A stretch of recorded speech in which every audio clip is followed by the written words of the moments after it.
agosto de 1944. En los cielos de Europa, los pilotos aliados libraban una batalla épica para reconquistar el dominio del aire de la Alemania nazi. Cuando llegaban los cazas. Objetivo a las 7 en punto. Al ataque, vamos a por ellos. Contra todo pronóstico, un grupo excepcional de pilotos superó un desafío histórico. Sabíamos que lo podíamos hacer mejor que nadie. Eran pilotos que no solo combatían contra la Luftwaffe en el cielo, sino también contra los brutales prejuicios del ejército estadounidense. Si les das la oportunidad, los negros rinden tan bien como cualquiera.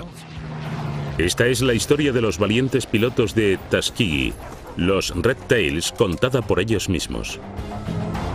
Nos llamaban los Luftgangsters, los gángsters del aire. Los primeros pilotos de caza negros de Estados Unidos que se convirtieron en algunos de los mayores ases de la Segunda Guerra Mundial y cambiaron el curso de la historia norteamericana.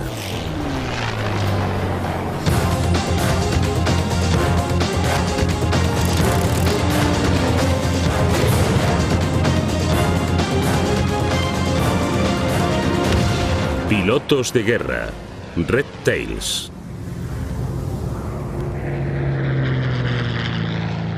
Verano de 1944.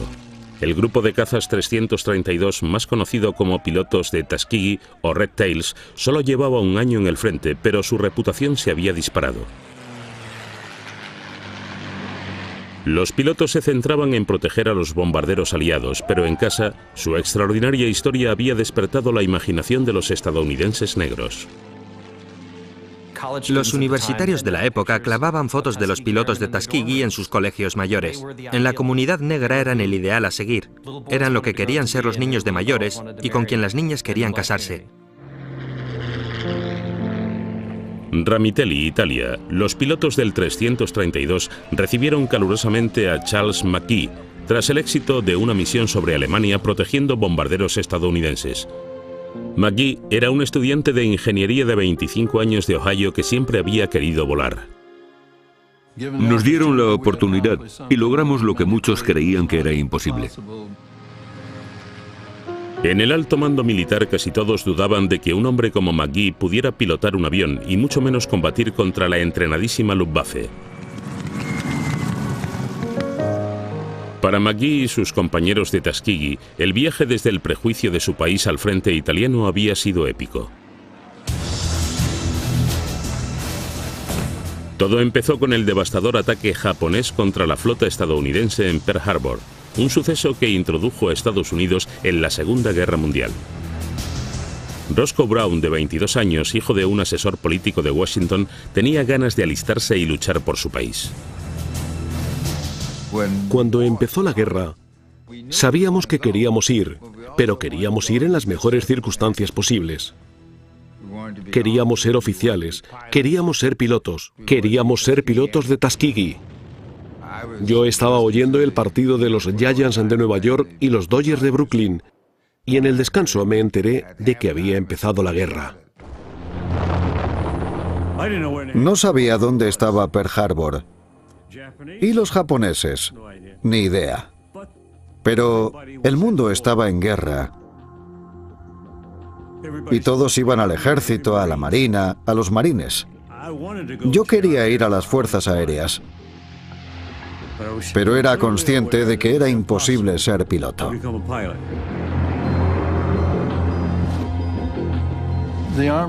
La política del ejército se basaba en un estudio de la Academia del Ejército de 1925.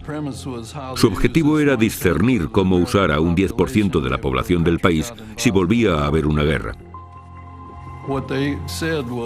Decía que los negros estadounidenses estaban cualificados físicamente, pero eran mentalmente y moralmente inferiores, y solo podrían usarse en puestos de servicio. Los orígenes de Tuskegee se remontaban a 2 años antes de que los japoneses bombardeasen la flota estadounidense en Hawái. Ningún país puede pacificar a los nazis. En 1940 la guerra parecía inevitable y el presidente Roosevelt se vio presionado por organizaciones de afroamericanos para que diera más oportunidades a los negros en el ejército, incluidas las fuerzas aéreas. Franklin Roosevelt anunció que en las fuerzas aéreas habría un nuevo programa de entrenamiento para negros. Estarían segregados, separados del resto de los que se formaban, y tendría lugar en Tuskegee, en Alabama. Muchos altos mandos se opusieron ferozmente al experimento de Tuskegee, como se conocía, pero se reclutó a los negros más brillantes y se captó a universitarios de todo Estados Unidos. Las fuerzas aéreas decidieron cumplir al pie de la letra lo que les pedían. Entrenarían a los pilotos negros, pero estaban seguros de que fracasarían, porque todos sabían que los negros no podían pilotar aviones. No nos pareció un experimento. Sabíamos que íbamos a triunfar. Sabíamos que lo podíamos hacer mejor que nadie. Para jóvenes como Alexander Jefferson, que soñaba con volar desde niño, fue una gran oportunidad. Cuando me surgió la oportunidad, la aproveché.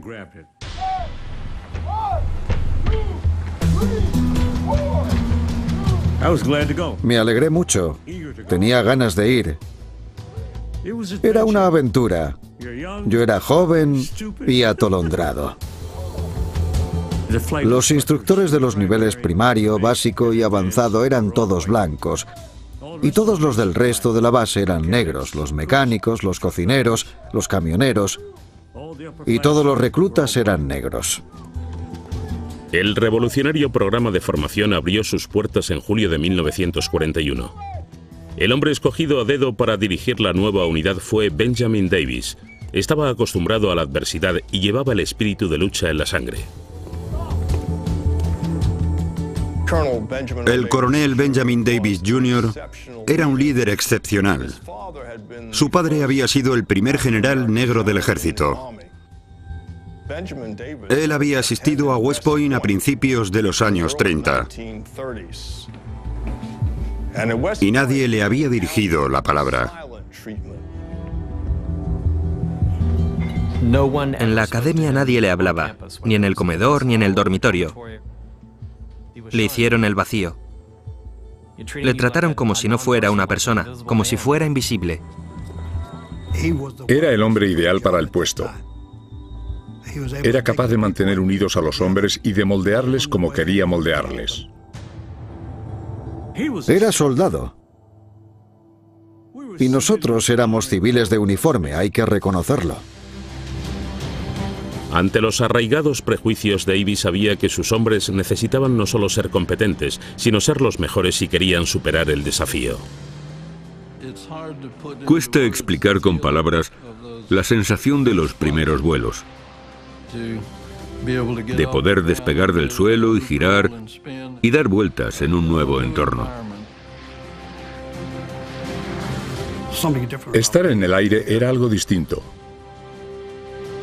Pero la verdad es que tampoco había conducido nunca un coche.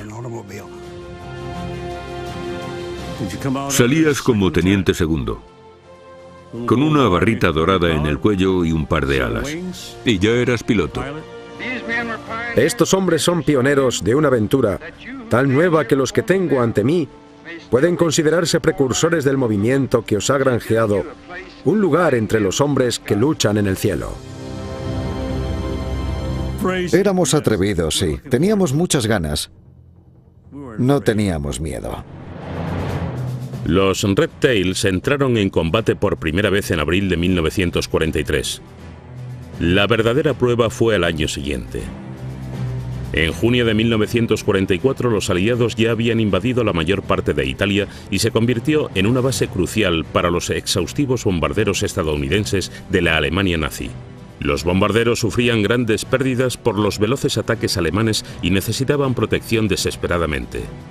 El alto mando no tuvo otra elección que pedir ayuda a los Red Tails, que fueron destinados al frente italiano.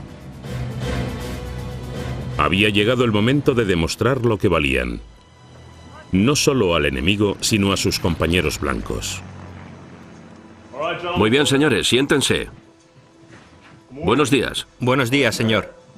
Cuando te levantabas por la mañana, todo el mundo se reunía en una sala. Hoy no tenemos nada complicado. Y allí estaba B.O. Davis, que era el oficial al mando. El jefe de operaciones, el mayor Glead, llegaba luego. Nuestra misión Y nos informaban del vuelo del día, de la misión del día. Abajo estaba Ramitelli. Cuidado si hay actividad de 109. Y luego una larga línea roja marcaba el camino a Alemania. Tenemos órdenes de Washington. Lo que vamos a hacer hoy... Todo se reducía a la hora en que tenías que encontrarte con el grupo de bombarderos que te asignaban. Les escoltaremos para garantizarles una travesía segura. Necesitaban escolta de protección.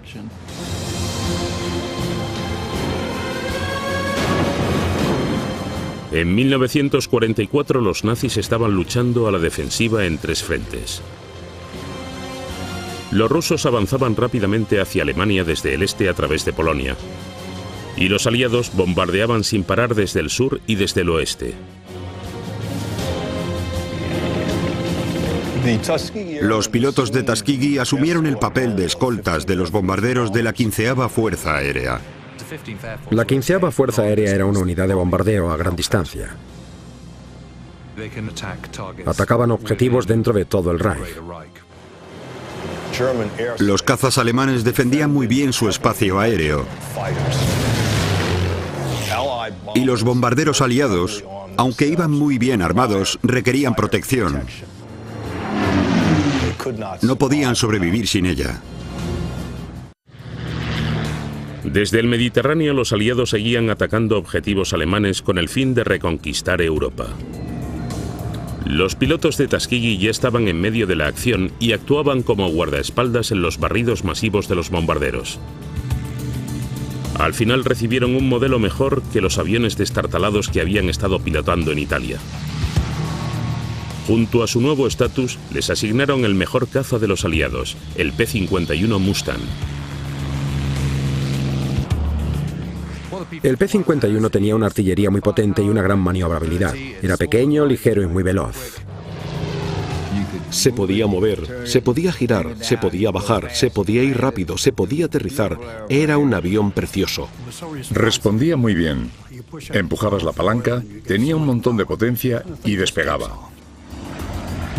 El P-51 con el motor Rolls-Royce Merlin era la quinta esencia de volar. En lugar de escoltar a los bombarderos parte del camino, podían pegarse a ellos hasta Alemania, a la ida y a la vuelta, y prestarles apoyo y defensa continuos. Era una gran ventaja para los bombarderos.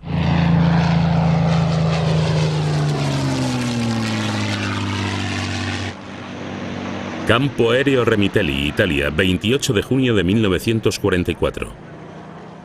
El nuevo P-51 Mustang era el mejor de su categoría, pero para los novatos como Alex Jefferson y su amigo Osel Dixon, el aprendizaje fue duro. Osel Dixon y yo fuimos a ver los nuevos P-51. Dixon tenía rango superior, así que le dieron un avión primero. Yo me senté a mirar cómo lo preparaba. Vi cómo se controlaban los cargadores, cómo se arrancaba, dónde estaban los otros mandos, la radio. A pesar de haber recibido una lección sobre los mandos del Mustang, Dixon cometió un error muy simple. No leyó la lista de comprobaciones y se fue volando. Esperé a que volviera. Íbamos a usar el mismo avión. Entonces descendió, rozó el aeródromo, ascendió y giró lentamente a un lado. Pero lo hizo mal. Y ¡boom! Se cayó. Explotó. Se mató. Luego descubrimos que llevaba lleno el depósito de 320 litros y que así no podía maniobrar, porque desequilibraba el centro de gravedad. Media hora después me dijeron: Jeff, te toca. Volé recto y nivelado durante 2 horas y media o 3. Volví y aterricé. Sin maniobrar nada. Estaba aterrado. Así fue mi iniciación con el P-51 Mustang. Hicimos 2 vuelos de prueba en el P-51 y en el tercero fuimos directos al combate. Los Red Tails habían entrado en combate porque el cuerpo de bombarderos estadounidense estaba perdiendo hombres y aviones a un ritmo alarmante. En un solo mes, los nazis habían derribado 144 bombarderos. Habían muerto más de 1000 hombres. En respuesta, Ira Eaker, el comandante en jefe de las fuerzas aéreas aliadas en el Mediterráneo, emitió nuevas órdenes para los Red Tails y otras unidades de cazas: no perseguir a los cazas alemanes, pegarse a los bombarderos y defenderlos con su propia vida. Eaker decidió que el deber de un piloto de caza que escoltaba bombarderos era protegerlos. No era salir a derribar cazas alemanes. Y pasó esa orden a los escuadrones de Italia. Y algunos se lo tomaron extremadamente en serio. Los comandantes como Benjamin Davis decidieron que los Red Tails cumplirían la orden de Eaker al pie de la letra. Había un motivo por el que Benjamin Davis insistió tanto en cumplir la orden de Eaker. Era muy consciente de que había mucha gente esperando a que cometieran un error, y no lo iba a permitir. Somos más que capaces. Querían demostrar que eran iguales que sus colegas blancos. Para volar escoltando de cerca hacía falta una estricta disciplina. Teníamos 8 aviones aquí, 8 aviones aquí, y volábamos cruzándonos entre los bombarderos a entre unos 150 y 300 metros por encima de ellos. Íbamos más rápido que los bombarderos y teníamos que hacer eses para no adelantarnos y a la vez mantener la velocidad. No les dejábamos aunque viésemos aviones alemanes porque a menudo eran reclamos para apartarnos de los bombarderos. Solo atacábamos a los cazas si se acercaban lo suficiente como para disparar a los bombarderos. Si se quedaban a entre unos 90 y unos 120 metros, no les atacábamos. Querían ir tras ellos, querían perseguirlos, pero gracias a la disciplina que Davis enseñaba a sus pilotos, se aguantaban y se quedaban con los bombarderos. Algunos querían salir detrás de los alemanes, pero no. Siempre había un coronel que te decía que guardases la formación. Mes tras mes, los marginados de Tuskegee escoltaron bombarderos hasta Alemania y Europa Central, y poco a poco su reputación creció entre los hombres a quienes defendían. Medallas concedidas a oficiales negros. El Ministerio de la Guerra ha informado hoy. La prensa negra escribía artículos sobre todo lo que hacíamos, sobre nuestras hazañas. Aparecían en las portadas.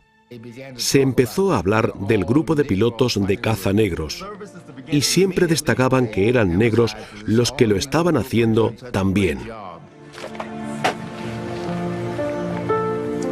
Salimos en la prensa. Porque había gente que no se creía que pudiésemos hacerlo. Parte de la presión que sentían era que dentro de las fuerzas aéreas había mucha gente que quería verles fracasar. Buscaban excusas para echarles de las fuerzas aéreas, para decir que no podían hacerlo, que el experimento había fracasado.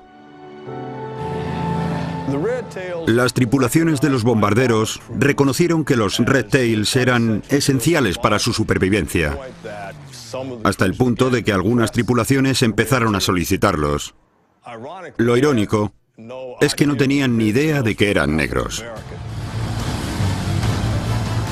En las misiones sobre territorio enemigo sabían que la Luftwaffe podía aparecer en cualquier momento. Había que estar alerta. Podía pasar cualquier cosa. Alguien decía: cazas a las 9 en punto. Y mirabas a las 9 en punto y había unas manchitas negras a 10, 12 o 14 kilómetros de distancia. Unas manchitas negras que se movían. Si atacaban tenías que prepararte para el combate. Tenemos compañía. Eran misiones peligrosas. Pero en los meses venideros la guerra sería aún más peligrosa para los hombres del 332. En junio de 1944 los aliados desembarcaron en las playas de Normandía, en el norte de Francia, con la brújula apuntando a Berlín. Al mismo tiempo, los bombardeos masivos sobre Alemania se intensificaron. Cazas a las 7 en punto.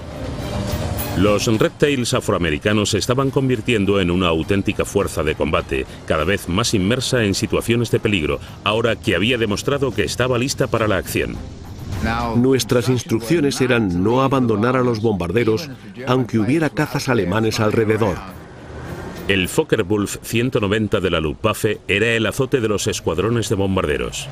Rápidos, ágiles, armados con ametralladoras y cañones en manos expertas, podían compararse con los Mustang de los Red Tails.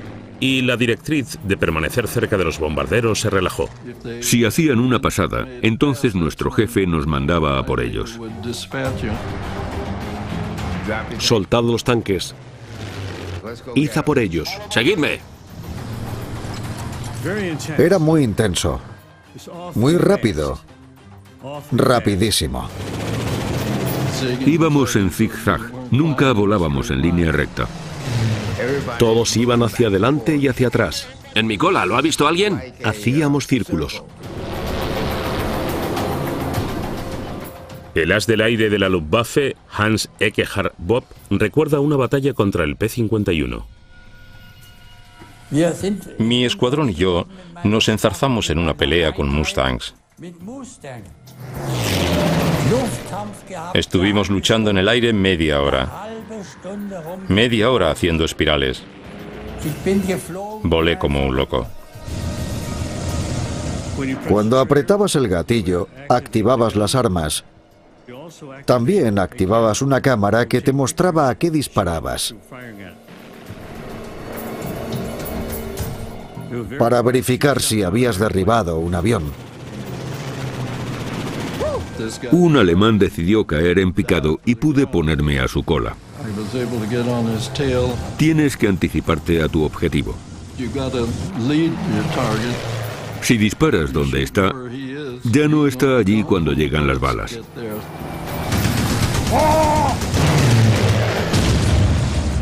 Y al final se estrelló contra el suelo. A menudo digo que si hubiera girado a la izquierda, nadie sabe lo que habría pasado.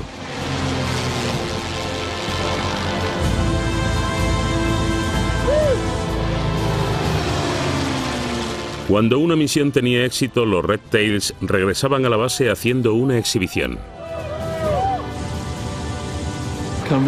Llegábamos volando bajo, luego subíamos y hacíamos un tonel, y después dábamos la vuelta y aterrizábamos. Así anunciábamos que la misión había sido un éxito. Cuando volvías a pisar tierra, sabías que habías sobrevivido. Sabíamos que podíamos hacerlo tan bien o mejor que nadie, y queríamos demostrarlo cada vez que volábamos. Vuestro trabajo es proteger y defender, pero si vosotros o vuestros hombres tienen problemas, tenéis que atacar. En los demás casos, solo protegemos y defendemos. Mayor Glee, muestre las imágenes. Cuando volvíamos, nos ponían películas en la sala común para que viésemos cuándo habíamos acertado o fallado. Era todo muy preciso. Había que aprender de los veteranos. Los veteranos conocían las maniobras de combate, sabían calcular el espacio, la altura y la separación a la que había que volar. Cada vez que volábamos, aprendíamos algo nuevo. Bajo la supervisión de Davis, los pilotos del 332 formaron un grupo muy unido en su base italiana de Ramitelli, un terreno agrícola reconvertido cerca del mar Adriático. Era una unidad completamente negra que gestionaba toda la base. En Ramitelli no había ningún blanco. Durante toda la guerra, los pilotos de Tuskegee fueron un grupo aislado con sus propios mecánicos, operadores de radio y personal de apoyo. La razón era muy sencilla. En esa época, las reglas del ejército de Estados Unidos estipulaban que ningún negro podía dar órdenes a un blanco. Y era un problema potencial porque los pilotos tenían un rango superior a sus mecánicos. Era un grupo de personajes variopintos, sí, muy individualistas. Teníamos que ser así.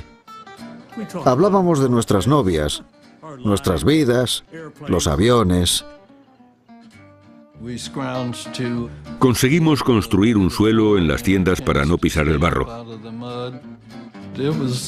Era un estilo de vida muy primitivo, en plena naturaleza. Gano yo. Iba a encender un cigarrillo.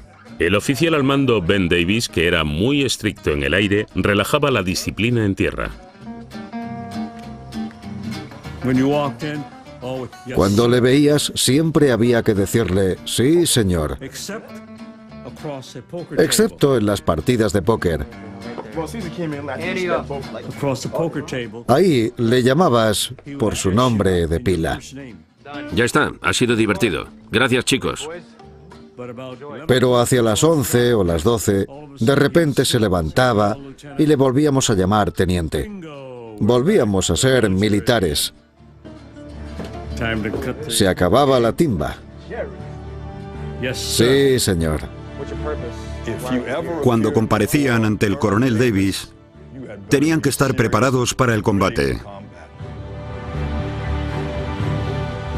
Tras haber demostrado su valor en la batalla, a los pilotos de Tuskegee se les asignó otra misión peligrosa. Les escogieron para debilitar las defensas alemanas en previsión para la invasión del sur de Francia planeada para agosto de 1944.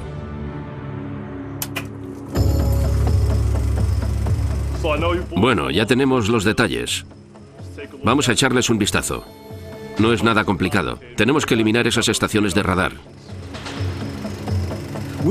Nos indicaron unas estaciones de radar en el sur de Francia. Torres altas con muchos edificios. La mayoría de las tareas que habían desempeñado habían sido estrictamente escolta de bombarderos. Fue la oportunidad de atacar al enemigo en igualdad de condiciones, sin la atadura de tener que pegarse a los bombarderos.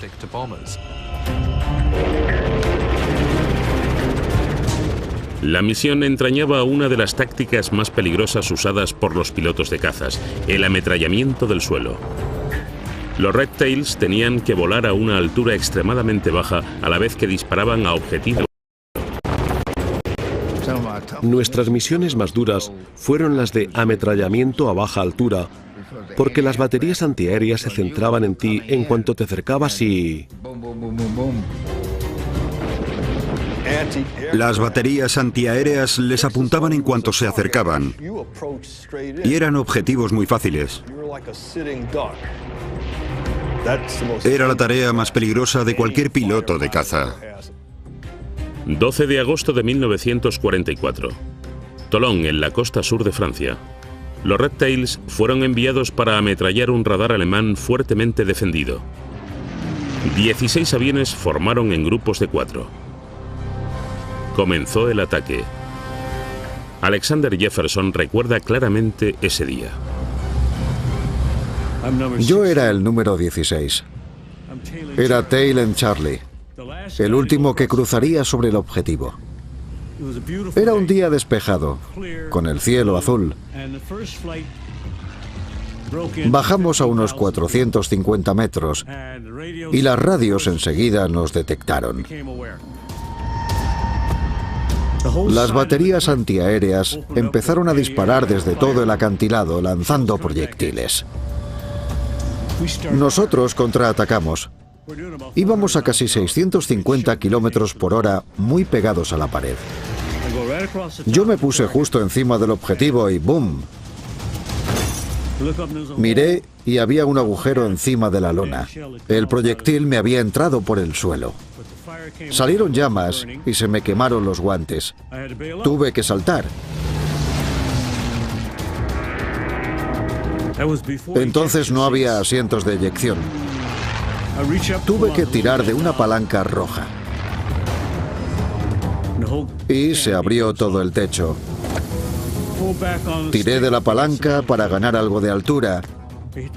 Me quité el cinturón y ¡boom! Salí catapultado por la fuerza centrípeta. Al salir recuerdo que vi cómo ardía la cola. Logró salir con los segundos contados, pero su odisea no había hecho sino empezar. Recuerdo que miré a los árboles y le dije, se abrió el paracaídas. Y caí en los árboles.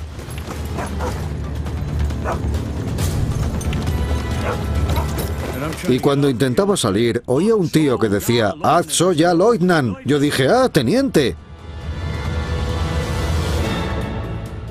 ¿Qué es esa bala? ¿Lleva su nombre escrito? Esa no me preocupa. Me preocupa la otra. ¿Para quién pueda ser? Los alemanes hicieron prisionero a Jefferson. El resto de los Red Tails regresaron a la base creyendo que había muerto en acto de servicio. No me vieron saltar, así que cuando volvieron a la base informaron de mi muerte. Mis padres recibieron un telegrama. Cuando mataban o capturaban a alguien, te dabas cuenta de que no era un juego de niños. Los aliados estaban aplastando a la maltrecha Luftwaffe, pero con un coste. Entre junio y agosto del 44 murieron o desaparecieron 18 Red Tails.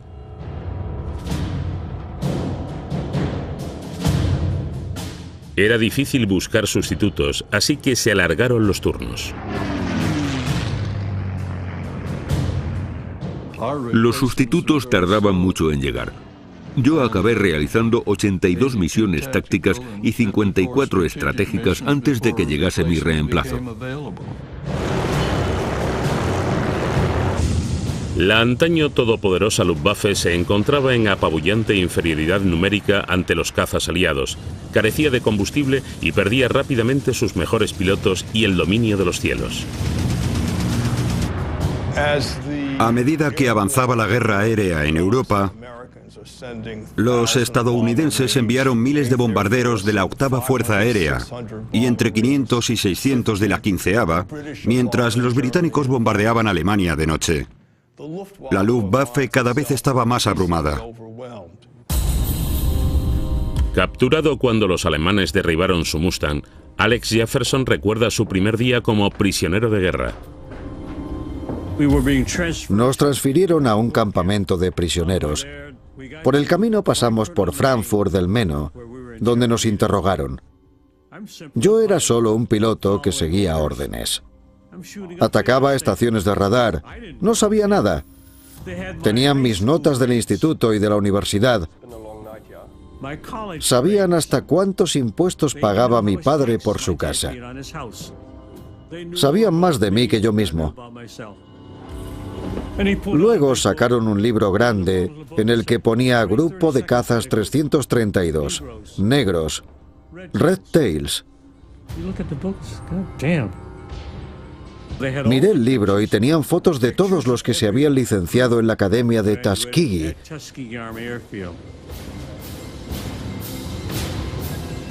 Yo lo hice en enero del 44. Así que era 44A. Me dijeron, «Teniente, ¿es usted?», señalando la foto de la graduación. Nos llamaban los Luftgangsters, los gángsters del aire. Gracias a los espías alemanes infiltrados en Estados Unidos, los interrogadores de Jefferson sabían todo sobre los hombres del 332. No se podía decir lo mismo del resto del ejército norteamericano. Aunque eran superestrellas para la prensa negra, muchos combatientes estadounidenses todavía no tenían ni idea de que los Red Tails era una unidad negra. Si solo te fijabas en lo que decía la prensa blanca, era fácil pasarlos por alto. Bert Bardeman, un operador de radio de bombardero de 19 años, aterrizó cerca de la base de los Red Tails a finales de marzo de 1945. Bert recuerda la sorpresa que se llevaron sus amigos y él cuando vieron a los hombres del 332. Miramos y vimos un montón de negros corriendo hacia nosotros para ver si estábamos bien. Eran aviones con colas rojas. Así que enseguida me di cuenta de que era la base de los pilotos de caza que nos protegían. No sabíamos de dónde venían. No sabíamos nada de Tuskegee. Nos quedamos con ellos 4 días y 4 noches hasta que nuestra base nos envió un avión para llevarnos de vuelta allí.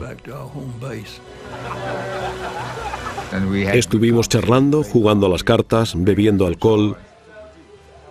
Nos alegramos de tenerles. Hasta que no aterrizaron en Ramiteli y no vieron a todos esos negros dirigiendo la base, no se dieron cuenta de que había pilotos negros en las Fuerzas Aéreas de Estados Unidos. Era más secreto que la bomba atómica.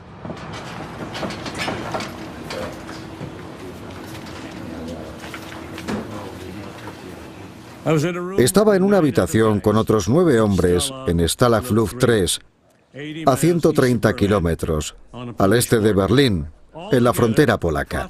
En total había unos 10.000 oficiales derribados sobre territorio ocupado por Alemania.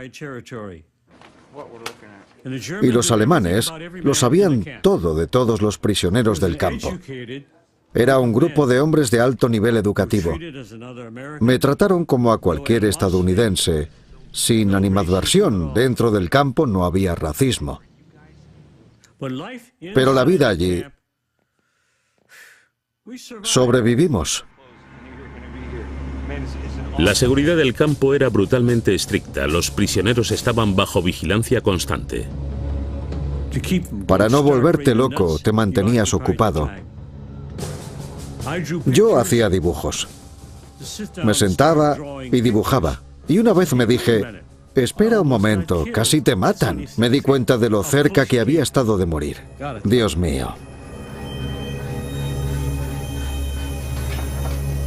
Aunque estaban aislados del mundo exterior, los prisioneros ideaban formas de engañar a sus captores.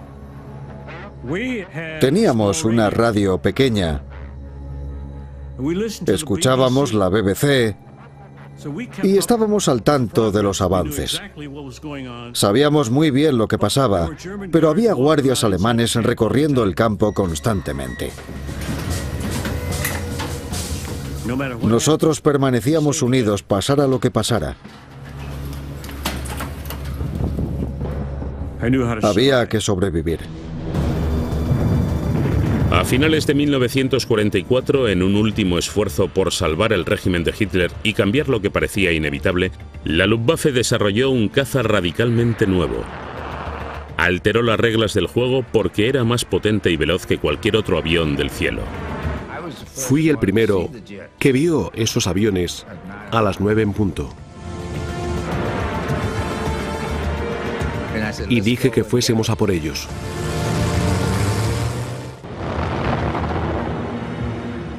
En enero de 1945, Alemania se encontraba bajo el implacable ataque aliado. Los ejércitos de Hitler se limitaban a defender sus propias fronteras y el bastión nazi de Berlín. Se notaba la presión de las cifras sobrecogedoras de bombarderos aliados que sobrevolaban Alemania día y noche, que arrasaban las fábricas y cortaban los últimos suministros de combustible. Los alemanes tuvieron que dedicar hasta el último piloto que les quedaba a la defensa de los miles de bombarderos que había en su territorio. Les superábamos en entrenamiento de pilotos y fabricación de aviones. Cada vez que derribábamos uno, significaba que ya no volvería otro al día siguiente. La Luftwaffe esperó compensar con tecnología su inferioridad numérica. Desde el principio de la guerra, los científicos alemanes habían estado experimentando con la propulsión de chorro. Y en un último esfuerzo por dar un giro a la guerra, la Luftwaffe lanzó su avión más avanzado, el Messerschmitt Me-262. El Me-262 fue el primer gran avión de propulsión a chorro que entró en combate. Era un avión de nueva generación.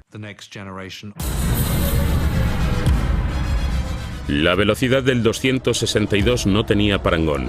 Era capaz de alcanzar velocidades máximas de unos 870 km por hora, es decir, era 160 km por hora más rápido que el P-51 Mustang.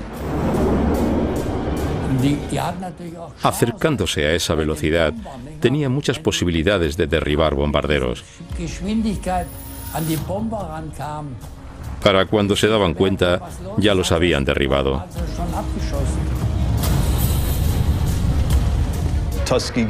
Los pilotos de Tuskegee oyeron rumores de los nuevos cazas de propulsión a chorro alemanes. Enfrentarse a un avión así en combate era algo totalmente nuevo. El primer encuentro para los Red Tails fue en una misión sobre Berlín. El 24 de marzo de 1945, el teniente Roscoe Brown dirigía el Escuadrón 100. En la misión de Berlín tuvimos que estar muy atentos.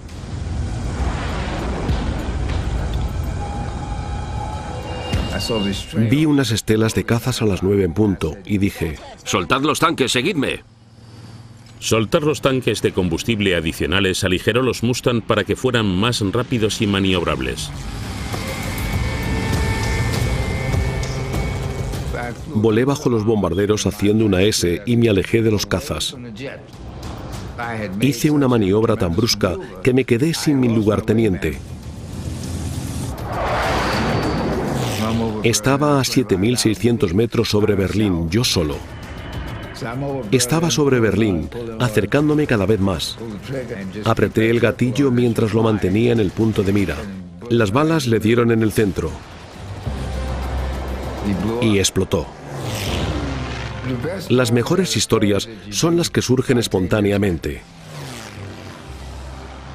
Marcamos el récord de ser los primeros en derribar ese tipo de avión sobre Berlín.